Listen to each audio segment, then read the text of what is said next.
अमृतसर एक ऐसा पवित्र नगर है जिसकी मिट्टी में सेवा, भक्ति और त्याग की सुगंध घुली हुई है। इस शहर की एक और आध्यात्मिक पहचान है उदासीन अखाड़ा अमृतसर। उदासीन संप्रदाय की जड़ें बहुत गहरी है। इसका आरंभ स्वयं श्री गुरु नानक देव जी के समय से माना जाता है।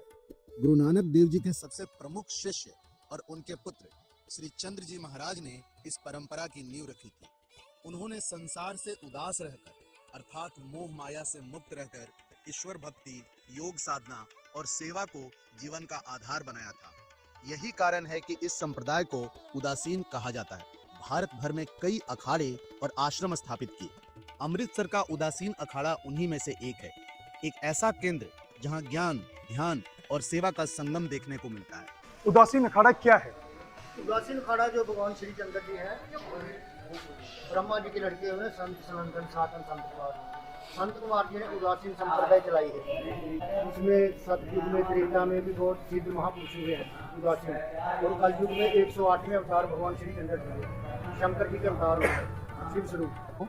तो श्रीचंद जी गुरु नानक जी के पुत्र थे? हाँ, बड़े बेटे थे। बड़े बेटे? दो बेटे थे ना गुरु नानक जी के। हाँ। और बड़े बेटे तो भगवान श्री चंद्र जी थे। इन्होंने शादीशुदा नहीं थे, ये ब्रह्मचारी। जी।